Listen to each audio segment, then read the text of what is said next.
안녕하세요. 저는 음식점을 운영하고 있는 30대 후반의 지극히 평범한 여성이에요. 지금은 그저 평범하게 지내고 있지만 몇 년 전에는 상당히 날이 서 있었어요. 그 이유는 전혀 평범하지 않은 저의 이혼 과정 때문이었죠. 어찌나 어이없는 일만 일어나는지 주변에서는 이때 액땜을 해서 그 뒤로 좋은 일만 있을 거라며 위로까지 했을 정도였답니다. 그런 저와 남편은 첫 만남부터 참으로 남달랐죠. 서로의 이별에 대한 아픔을 달래다가 눈이 맞았거든요. 저는 예쁘게 생긴 편이 아니에요. 그건 남편도 마찬가지였죠. 객관적으로 말하면 남편은 못생겼다에 더 가까운 편이었죠. 저는 무척 잘생긴 남친과 사귀다가 그 남자에게 몰려드는 여자들 때문에 지쳐 헤어진 상태였고, 남편은 사귀던 여자에게 돈만 다 뜯겨먹고는 못생겨서 싫다는 말을 듣고 헤어진 상태였어요.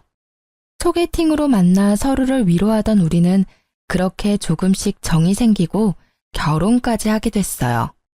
남편의 얼굴은 잘생겼다고 말할 수 없지만 유쾌해서 같이 있으면 재미있었거든요. 일반 회사원이었던 남편은 결혼 후 제 음식 솜씨로 돈을 벌 수 있겠다 싶었는지 저의 반대에도 불구하고 퇴사하고 음식점을 열자고 하더라고요. 결국 저도 그에 넘어가 음식점을 하게 됐죠. 그때 시모에게 받은 스트레스는 어마어마했어요. 남편이 잘 다니던 회사 때려치게 만들었다며 볼 때마다 절 욕하셨어요. 억울했지만 가게가 잘 되기 시작하면서 그런 말도 잦아들었죠. 그렇지만 저를 향한 못마땅한 시선은 여전했어요. 솔직히 제가 음식점 열자고 한 것도 아닌데 말이죠. 그런데 제가 이혼을 하게 된 건 그런 시모의 행동 때문이 아니에요. 제 이혼 결심의 첫 이유는 남편의 심각한 외모 콤플렉스 때문이었어요. 저는 잘생긴 외모가 밥 먹여주지 않는다는 걸 알고 있었고, 무엇보다 잘생긴 얼굴에 피를 본 적이 있었던지라 외모는 저에게 딱히 중요한 부분은 아니었거든요. 그런데 제 생각을 항상 비꼬아서 듣더라고요. 그러면서 사소하게 부딪히는 일들이 많았어요. 그리고 그 외모 컴플렉스에 정점을 찍게 된 일이 생겼어요. 그건 가게를 찾은 한 손님의 지나가는 말에서부터 시작됐죠. 사장님은 음식점을 할 관성이 아닌데? 근데 음식 솜씨가 이만큼 좋으니 사장님 얼굴도 눈에 안 들어오는군. 손님은 음식이 맛있다는 이야기를 짓궂게 돌려 말한 것이지만 남편은 다르게 해석하더라고요. 그 말이 자신의 외모 비하라고 생각했어요. 솔직히 남편의 얼굴은 30대 초반이라고 하기엔 많이 나이가 들어 보였기에 이해를 하려고 했어요. 그런데 그날 이후로 제게 짜증을 내더라고요. 아, 진짜. 이번에는 진짜 성형 좀 해야겠어. 음식점을 할 관상이 아니라고? 늙어빠진 인간한테 내가 이런 말을 들어야 해? 진정해, 여보. 그냥 듣고 흘려 넘기라고. 장사하면서 그런 것까지 다 신경 쓰면 당사만 더 힘들어. 당신도 내가 바보라고 생각해? 어떻게 그런 말을 듣고 가만히 있을 수가 있어? 당장 나와서 한마디라도 거들었어야지. 손님이야. 밖에서 모르는 사람이 그랬으면 나도 화냈겠지. 그런데 손님이잖아. 자기가 이해하고 넘어가. 응? 아, 몰라. 진짜 짜증난다고. 나 진짜 성형수술 좀 해야겠어. 그렇게 말하는 남편의 눈이 제게 향했어요. 당시에 가게가 힘들어 돈은 제가 관리 중이었거든요. 알았어. 자기는 성형수술이 하고 싶은 거지? 자기가 얼마나 스트레스 받는 건지 알고 있으니까 돈이 좀 모이면 수술해. 그러고 마음이 편하다면 못할 것도 없지. 그렇게 말해주고 며칠이 지났을까? 짜증과 화가 많았던 남편의 모습이 변했어요. 뭐랄까, 그냥 거동이 수상하다고 해야 하나? 계속 제 주변을 맴도는 기분이 들더라고요. 와이프인데다 같이 일까지 하고 있으니 그저 기분 탓이라고 생각하고 넘겼는데 저는 괜히 그게 신경이 쓰이더라고요. 그런데 며칠 뒤 제 공책이 사라졌다는 걸 알게 됐죠. 저는 머릿속이 새하얗게 변할 정도였어요. 그 공책은 가게 메뉴 레시피를 적어둔 공책이었어요. 저는 그 공책이 없어진 게 남편과 관련이 있다고 생각했어요. 자기야, 잠깐 나 좀 봐. 할 얘기가 있는데.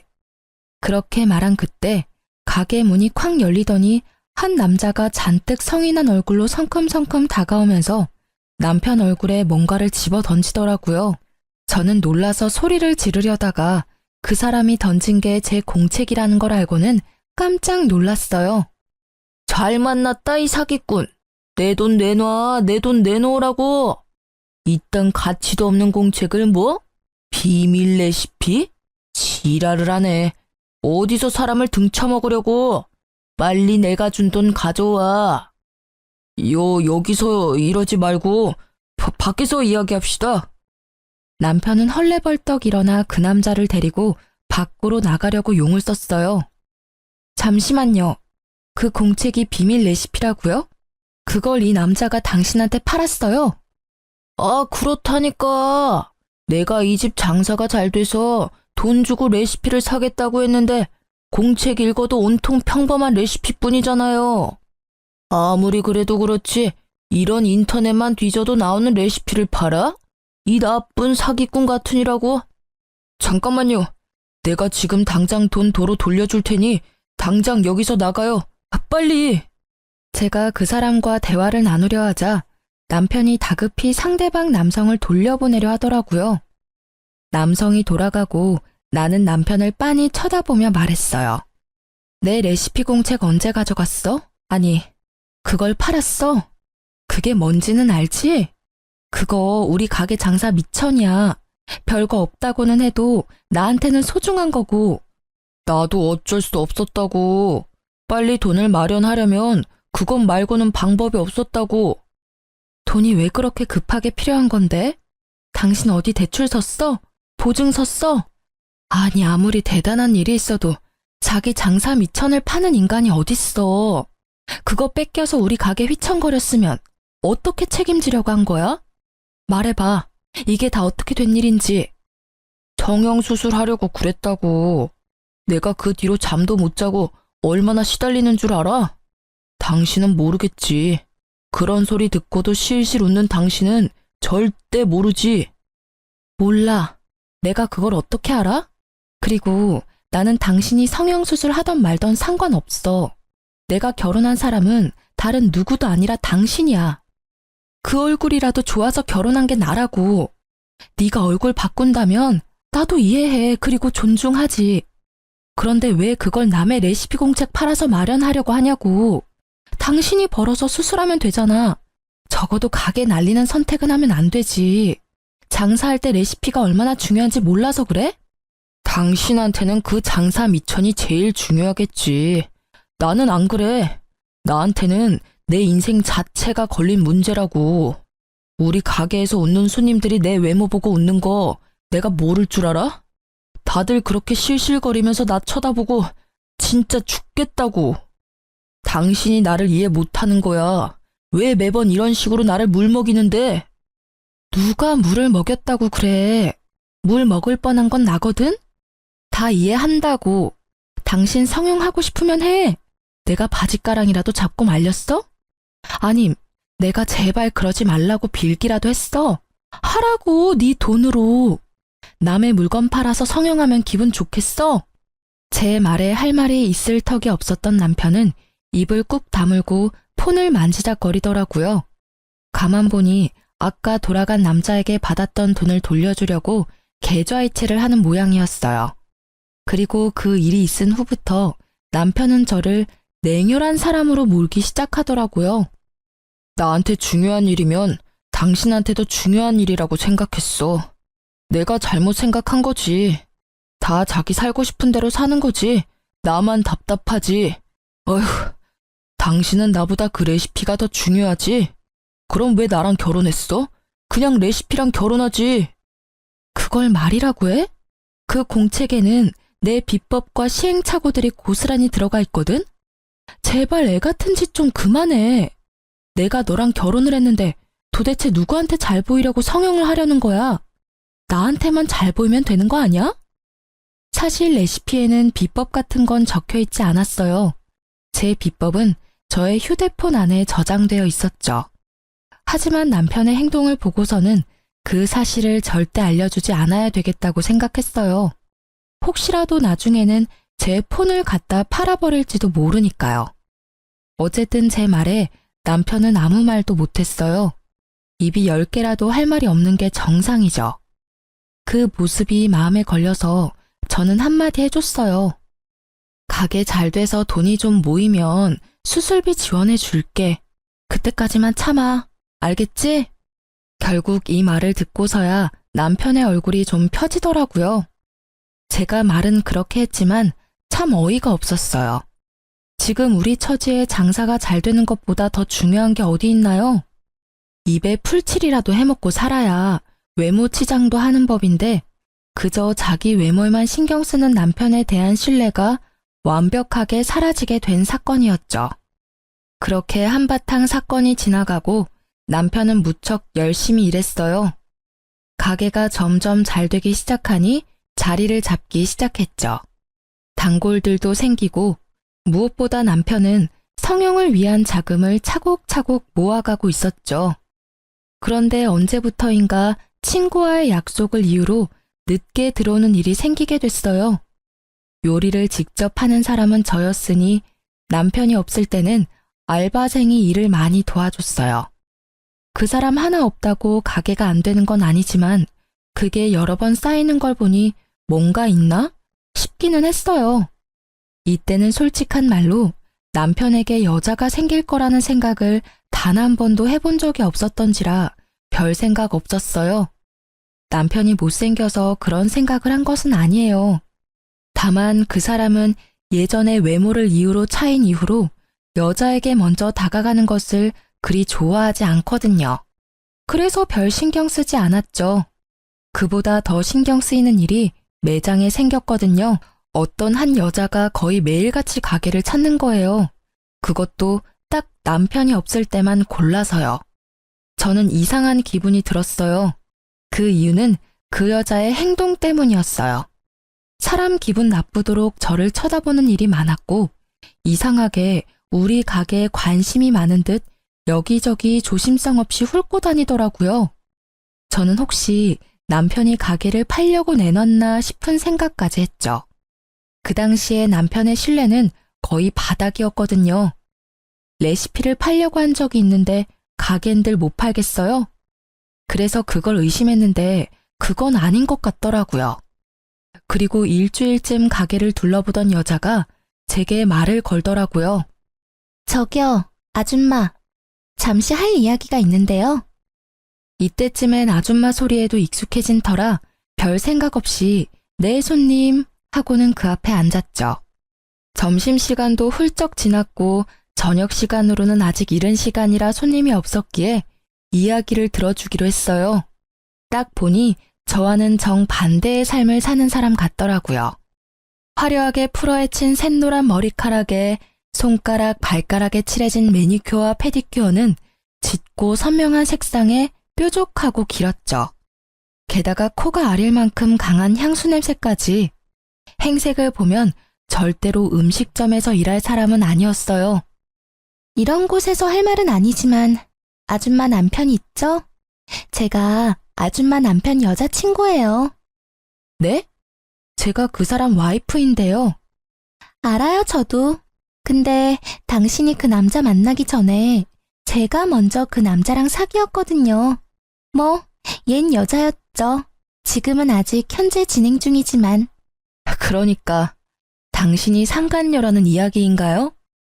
그런 단어 말고 좀 더 다르게 표현해 줄래요? 이래서 배운 거 없는 사람은. 배운 게 왜 없어요? 아니, 그쪽이야말로 배운 게 없잖아요. 어딜 바람 피운 여자가 여기까지 와서 본처한테 사귀니 많이 배웠니 못 배웠니 하는 거야? 그래서 지금 우리 남편이랑 사귀는 거 자랑하러 여기 왔어? 맞아요. 자랑하러 온 거. 그리고 기니 할 말도 있고요. 그 사람이랑 저 오래 사귀었어요. 그리고 헤어질 생각도 없고요. 그러니까 아줌마가 그 남자한테 이혼 이야기 꺼내줘요. 내가 왜 그래야 되는데요? 헤어지고 싶으면 지가 직접 이야기해야지. 그리고 헤어질 때 남편한테 못생겨서 헤어진다고 했다던데 이제 와서 찾는 이유가 뭐예요? 지금도 못생긴 건 마찬가지인데. 그래도 지금은 가진 게 있잖아요. 나도 젊었을 때야 얼굴이 좋았지. 지금은 다른 게 좋거든요. 그녀가 말하는 다른 것이 돈이라는 데는 제 전 재산을 걸 수 있을 만큼 의도가 확실해 보였어요. 설마 돈 때문에 지금 유부남 꼬신 거예요? 돈 많으신가 봐요? 유부남인 거 알고 바람피면 상간녀 소송 걸리는 거 알고 계시죠? 그 정도는 이 정도 가게 가진 그 남자가 알아서 대주지 않을까 싶네요. 생각보다 모아놓은 돈도 많은 것 같고 저도 이제 나이가 들어가니까 좀 안정적인 남자가 좋더라고요. 위자료는 줄 테니까 소송하려면 하세요. 어차피 내 돈 나가는 것도 아닌데 뭐. 상간녀의 낭창한 그 말투가 저를 열받게 하더라고요. 저는 남편이 바람을 핀 건 확실하지만 이혼 이야기는 남편이 아닌 이 상간녀 입에서 나온 거라고 추측했어요. 그래서 그날 저녁 집에서 쉬고 있는 남편을 깨워 따졌죠. 당신 상간녀가 오늘 우리 가게 왔었어. 그 여자 하는 말들이 사실이야? 당신이 나랑 헤어지고 싶다는데 당신도 거기 동의한 거 맞아? 그래. 그 여자 말이 다 맞아. 내가 이야기하려고 했는데 계속 망설이다가 결국 이야기하도록 시켜버렸네. 나 그 여자 사랑해. 그때도 사랑했지만 지금도 여전히 사랑한다고. 이야기 다 했다니 나도 편하게 말할게. 제발 나랑 이혼해줘. 그 여자랑 같이 살 거야. 지금 그렇게 덤덤하게 할 말이야? 당신이 지금 어떤 상황에 처한지 모르나 본데 이거 진짜 큰일이라고. 그 여자는 당신을 좋아하는 게 아니라 당신이 이뤄놓은 걸 좋아하는 거야. 당신 돈 보고 좋아하는 거라고. 그 여자가 뭘 했는지 알아? 옛날에는 잘생긴 남자가 좋았는데 지금은 다른 게 좋대. 그게 뭐겠어? 돈이지. 내 여자 모욕하지 마. 그런 소리 했을 리도 없고 그랬다 하더라도 당신이 신경 쓸 바 아니잖아. 그냥 이혼 좀 해줘. 내가 돈을 뜯기든 가죽을 뜯기든 알아서 한다고. 당신 진짜 미쳤어? 그 여자 당신 못생겼다고 찬 여자라고. 그런 여자가 이제 와서 당신한테 사랑을 느꼈다고? 아무리 봐도 말도 안 되는 이야기잖아. 그런 일은 일어날 리가 없다고. 분명히 다른 목적으로. 그래, 그럴 일 없겠지. 그치만 나도 나이가 들면서 중후한 멋이 생겼다잖아. 당신은 어차피 돈에 정신 팔려서 그런 것도 모르겠지만 사실 당신하고 만났을 때도 그 여자랑 헤어지고 싶지 않았어. 결국 어쩔 수 없이 헤어지는 바람에 내가 당신같이 못생긴 여자를 만나서 살고 있는 거잖아. 게다가 당신 나 좋아하는 것도 아니잖아. 그냥 가게 유지할 사람 필요한 거면 헤어져 줘도 되는 거 아니야? 내가 왜 이렇게 사는데? 다 당신이랑 나랑 잘 먹고 잘 살자고 이렇게 사는 거라고. 돈을 벌어야 펑펑 쓸 수 있으니까. 돈 없으면 뭘 할 수 있는데? 그리고 잘 다니던 직장 그만두게 하고 가게에서 일하게 만든 건 당신이잖아. 요리하는 사람이 나 하나인데 어떻게 하나부터 열까지 다 꾸미고 다녀? 날 이렇게 만든 게 당신이라는 생각 단 한 번도 해본 적 없지? 날 이렇게 만들어 놓고 당신은 밖에서 여자나 만들어서 돈 쓰면서 놀았어? 되지도 않는 말로 당신 꼬신 그 여자한테? 말 조심해. 그 여자 때문이 아니라고 말했잖아. 내가 좋아하는 거라고. 그리고 내가 가게 하자고 했을 때 당신이 강하게 말렸으면 나도 안 했을 거라고. 이딴 말을 짓거리는 남편 놈을 보는데 진짜 가슴에서 솟구치는 분노에 몸이 덜덜 떨리더라고요. 딱 봐도 돈 목적으로 만나는 여자한테 홀라당 넘어가서는 조광지철을 버리려는 꼴을 보니 답답하기까지 했어요. 게다가 상간녀 편드는 걸 보니 정이 딱 떨어졌어요. 알았어. 이혼해. 나도 말 못 알아먹는 남자랑은 더 이상 말도 섞기 싫어. 합의 이혼하려면 위자료만큼 돈 나한테 줘야 하고 그거 싫으면 소송해. 어차피 나는 소송이 더 좋거든? 당신 바람피는 바람에 유책 배우자 돼서 나한테 위자료 줘야 해. 나도 내 몫을 챙겨야 하지 않겠어? 새로운 시작을 하려면 돈은 많을수록 좋으니까. 새로운 시작? 다 늙어 빠져서 주름밖에 안 남은 당신이 무슨 새로운 시작을 해. 예쁘기를 해, 돈이 있기를 해. 그렇다고 능력이 있어? 당신 아무것도 없어. 나랑 이혼하고 나가면 바로 거지꼴 된다고. 내 가게는 벌써 프랜차이즈 계약하려는 사람들이 생겼거든? 그러니까 이제 당신 같은 여자 필요 없어.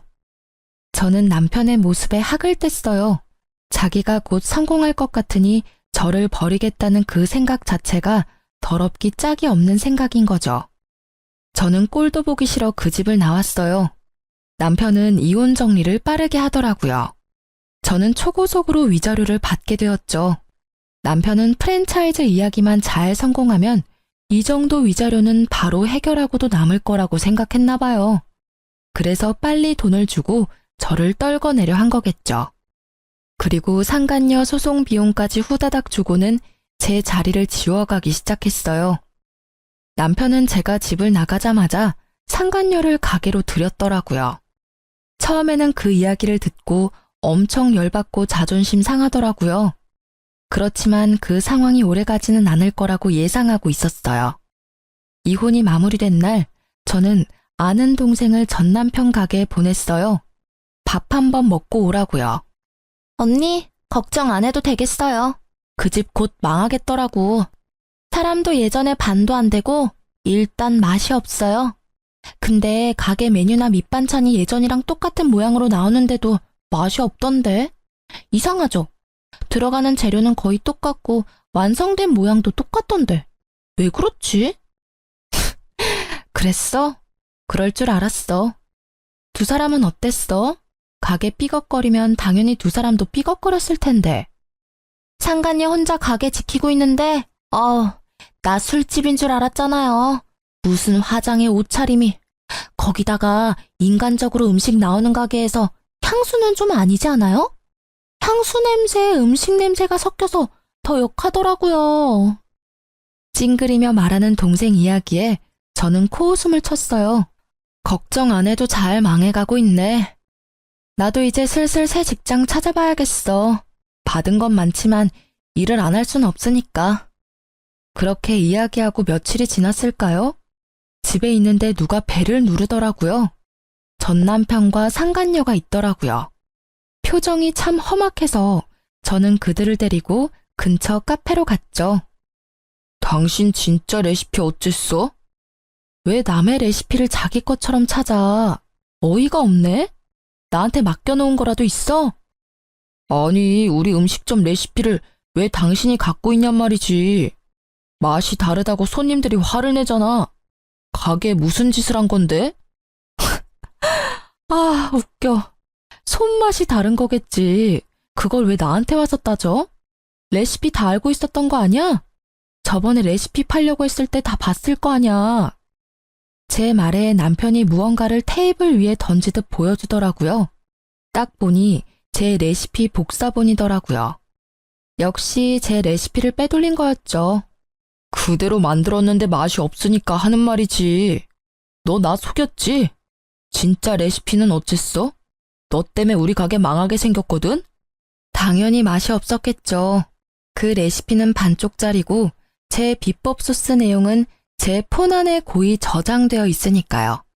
비법 소스가 없으면 인터넷에 자주 올라오는 레시피일 뿐이거든요.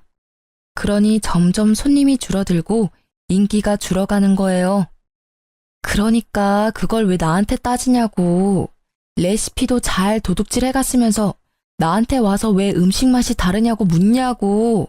네 가게잖아. 네가 그 이유를 알지 내가 어떻게 하냐고. 전 남편은 제 말에 답을 못 하더라고요. 자기들끼리 가게를 하기로 했으면 지들끼리 알아서 해야지. 왜 이혼한 전처한테 찾아와서 이 난리냐고요. 잠깐. 그러고 보니 아줌마가 우리 가게 댓글에 별점 테러한 거 아니야? 맛이 변했다면서 글 쓴 사람들. 당신이 사주했지? 이보세요, 상간녀 씨. 없는 이야기 지어내는 거 무고죄인 거는 알고 있죠?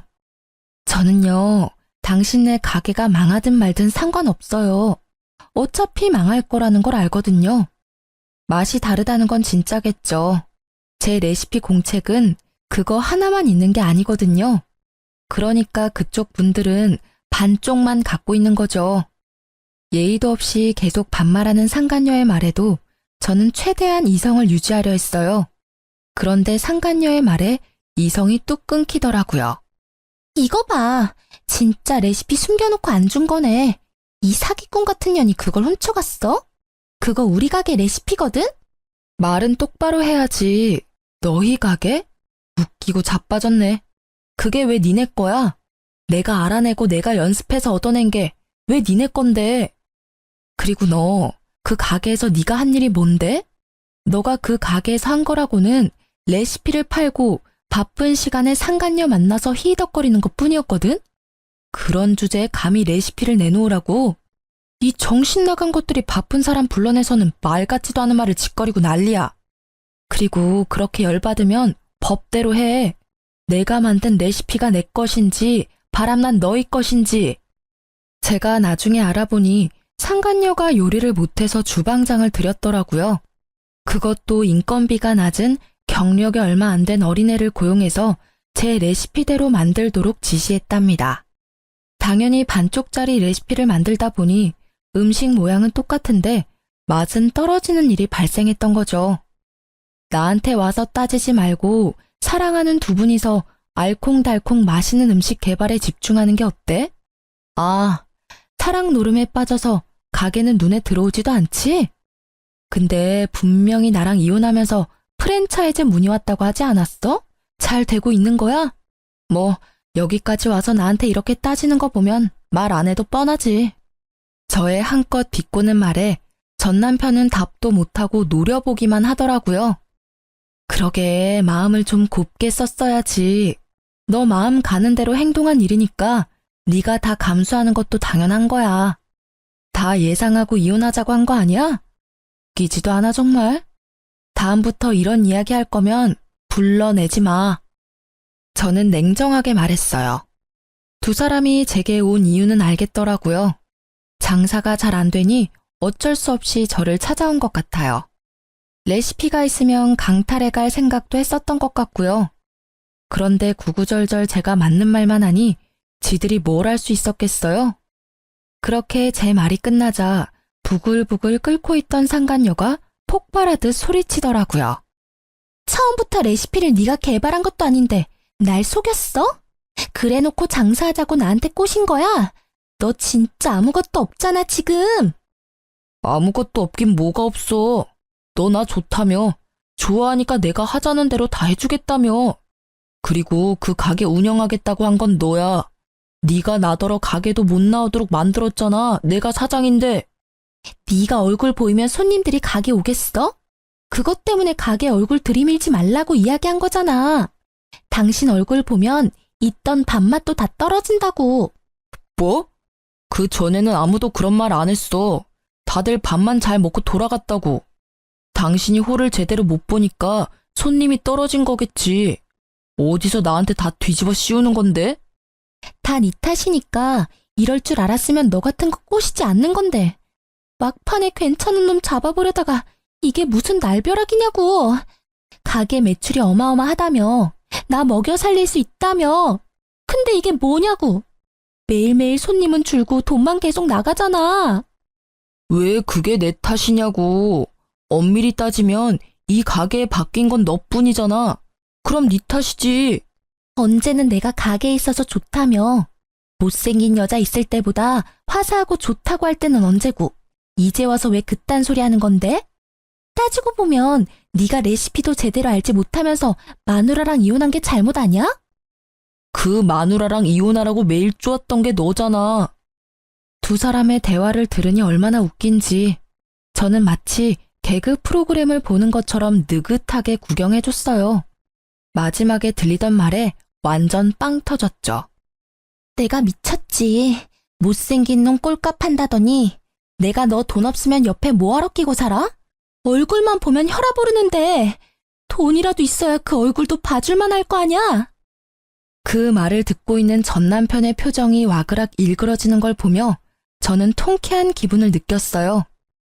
그래, 상간녀랑 사귀면서 그렇게 싫어하던 외모 지적 많이 받고 살겠네 하는 생각이 들었거든요.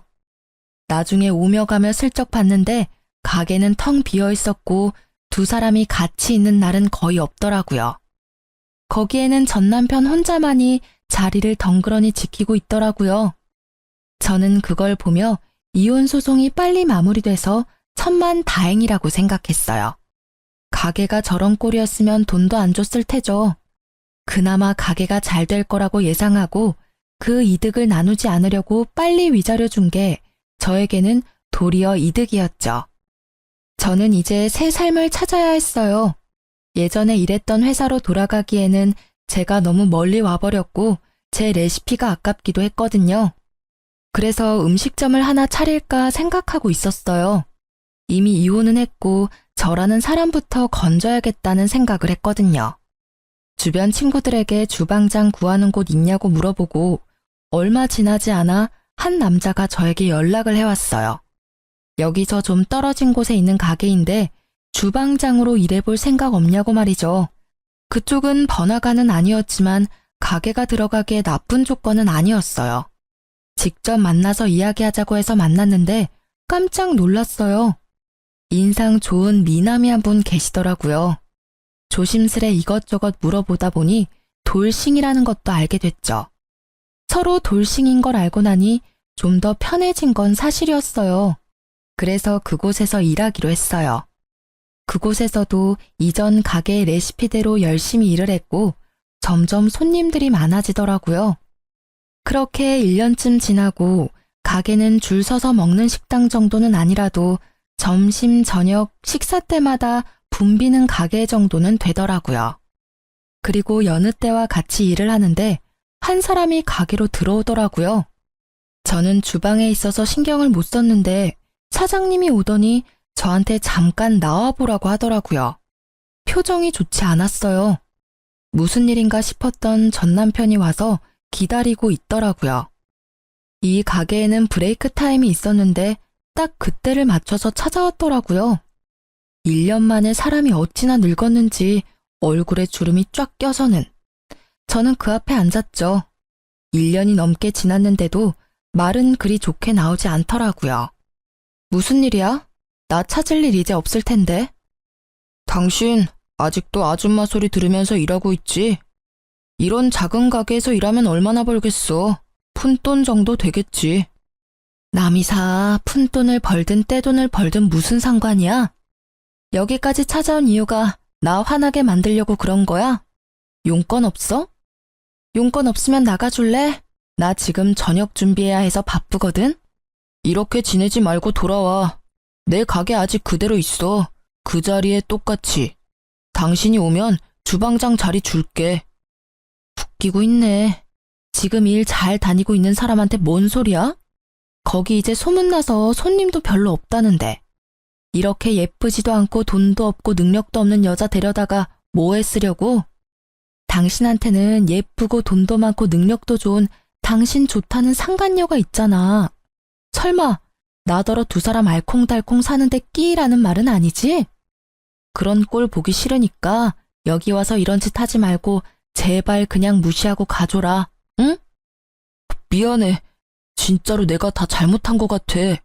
당신만큼 나 이해해주고 보듬어준 사람도 없는데 내가 왜 그랬나 싶어. 진짜로 시간을 되돌리고 싶다고. 당신이 말한 그대로였어. 그 여자 심지어 나를 좋아한 것도 아니었다고. 통장에 있던 돈에다가 대출까지 내 이름으로 쓰고는 도망갔어. 그 돈 내가 성형수술 하려고 모아놓은 돈인데 그걸 홀라당 다 가져갔다고. 게다가 프랜차이즈 내는 것도 음식 맛이 이렇게 다르면 자기들도 좀 생각해봐야 할 것 같다고. 그런 식으로 여기저기 있던 일들도 완전 무산돼서 가게도 곧 망할 것 같아. 아니, 망한 것 같아. 구구절절 말하는 걸 들어보니 참으로 딱하더라고요.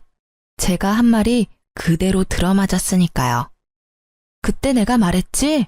그 여자 그럴 의도로 당신한테 접근했다고. 내가 그때 말할 때는 믿지도 않더니 이제 당하고 보니 내 생각이 났어? 근데 어떡하지? 내 눈에는 당신이나 그 여자나 똑같아 보이거든. 돈 좀 벌고 여자한테 눈 멀어서 바람난 당신이나 돈 노리고 당신한테 다가와서 다 들고 튄 그 여자나 다를 게 뭐가 있어? 나는 그 여자를 사랑했다고. 그런 내 마음을 배신한 거야. 내 어디가 그 여자랑 똑같다는 거냐고. 당신은 나를 배신했잖아. 왜? 네 사랑에 눈이 머니까 남의 마음 사정에는 신경도 안 쓰였니? 대단해. 사랑 타령하면서 나한테서 다 뺏어간 게 넌데 자기는 그 여자랑 다르게 생각한다는 걸 들으니까 좀 소름 끼치네? 안 그래? 나한테는 너도 충분히 나쁜 놈이야. 유부남이 사랑 타령이라니. 그것도 제 마누라가 아닌 상간녀한테. 그 사실이 잘못됐다는 걸 모르는 것도 참 딱하고. 그러니까 지금 사과하잖아. 미안하다고. 잘못했다고 하잖아. 당신이 화내는 건 알겠는데 내 사정도 이해해줘. 응? 당신도 솔직히 여기서 아줌마 취급 당하면서 힘들게 사는 거 싫잖아. 내가 당신 사모님 소리 듣게 해줄게. 응? 미안한데 저는 남편의 말을 끊으려고 했지만 제 어깨에 손을 얹는 부드러운 손길에 입을 닫고 제게 다가온 남자를 쳐다봤어요. 이 가게의 사장이었어요. 여보, 저녁 준비는 내가 해놓을 테니까 대화 잘 끝내고 와요. 오해가 상당히 많이 쌓인 것 같으니까 깨끗하게 잘 풀어서 다시는 찾아오지 않도록 하는 게 좋을 것 같아. 그리고 제 현재 남편이기도 했죠. 제가 이 남자와 결혼한 건 6개월쯤 됐을 때였어요. 저는 이 잘생긴 남자의 고백을 곧이곧대로 받아들일 수 없었지만 이 남자는 끝까지 저를 설득시키더라고요. 자신은 그런 사람과 다르다고 한 가지 분명하게 약속할 수 있는 건 절대로 바람은 피지 않고 다른 여자 쳐다도 보지 않겠다는 말을 하며 저를 설득했죠. 저는 한결같은 마음에 반해 사귀기로 했고 함께하는 시간이 많아질수록 서로에 대한 이해가 깊어지며 좋은 사이로 발전하게 됐죠. 누가 봐도 잘생기고 환칠한 남자가 제게 여보라고 부르니 전 남편의 얼굴이 엄청나게 놀라는 걸 확인할 수 있었어요. 여보? 당신 결혼했어? 나랑 헤어진 지 얼마나 됐다고 결혼을 해? 무슨 헛소리인지 모르겠네. 나는 엄연히 법적으로 이혼을 한 여자라고. 너하고의 사이에서 온갖 정이 다 떨어져서 이혼한 사람. 내가 왜 너 생각해서 재혼을 못해? 넌 나랑 이혼하자마자 상간녀랑 혼인신고 해놓고서는. 그래, 그러고 보니 너 유부남이었구나. 너 이런 식으로 나 꼬시면 안 되는 거야. 어차피 넘어갈 일도 없었겠지만. 그래도 이건 너무하잖아. 벌써 결혼이라니. 그리고 한 가지 네가 착각하는 게 있어서 내가 말해주는 건데 나 여기 사장님 와이프야. 넌 나랑 일할 때 매번 나한테 아줌마라고 불렀지? 그때 솔직히 정말 기분 더러웠거든? 너는 사장님이라고 불리는데 나는 아줌마라고 불렸잖아. 근데 여기 오니까 정말 달라. 이 사람은 일할 때 나를 여보나 사모님으로 불러. 못생긴 내가 싫어서 여보라고 부르지도 않은 네가 감히 여기 와서 그런 말 하면 안 되지. 아줌마 취급 당하면서 사냐고? 너랑 있을 때야말로 아줌마 취급 당했거든, 너한테서? 나는 그럴 의도로 당신한테 그런 말 한 거 아니라고. 그냥 주변 손님들이 다들 그렇게 이야기하니까 나도 모르게 아줌마라고 한 거지. 그걸 왜 다 내 탓으로 돌리는데? 네 탓이니까 네 탓이라고 하는 거지. 사장인 네가 날 그렇게 부르니 다른 손님들도 그렇게 부른 거라고. 그리고 솔직하게 말해줄게. 나는 너 잘생기고 못생기고 그런 건 상관없었어. 잘생긴 얼굴 가진 남자한테 피본 사람이 나잖아. 그런 내가 얼굴을 볼 거라고 생각해? 나한테 중요한 건 내면이었거든. 그래서 나도 모르게 잘생기지 않은 사람을 찾은 건지도 모르지. 그치만 나는 결혼 생활에 신뢰를 지켰어. 당신 외에 남자도 만나지 않고 돈도 같이 벌었고 당신 성형수술한다는 것도 반대 안 했지. 그런데 돌아온 건 뭐였어? 이혼이잖아.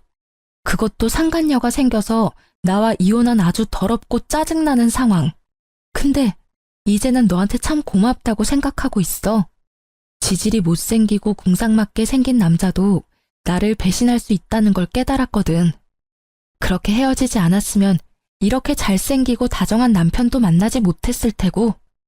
못생기고 궁상맞게 생겼다고? 너 지금 말 다 했냐? 내가 외모 지적하는 거 싫어하는 거 알면서 그런 식으로 나한테 비꼬는 거야?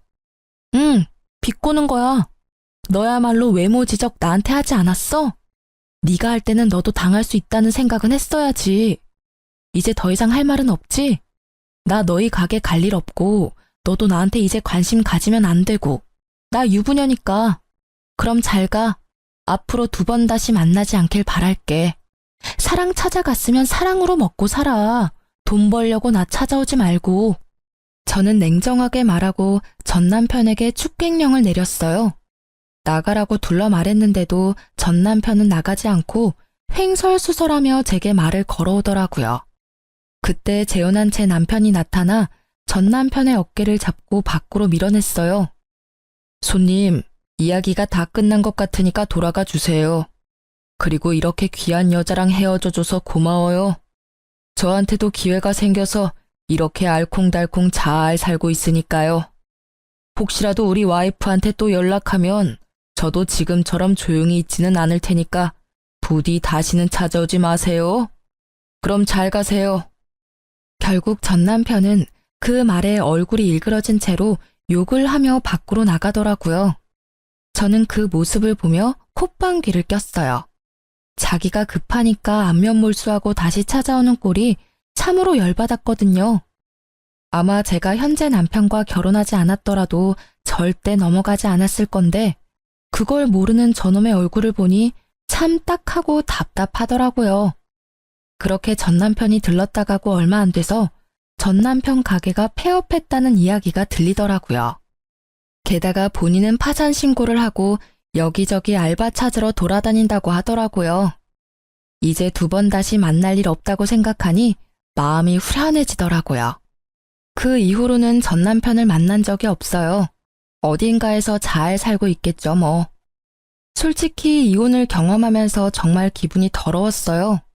남편의 외도가 원인이라는 건 정말 저에게는 자존심에 상처를 입히는 일이었거든요. 이 이혼으로 한 가지 깨달은 것이 있어요.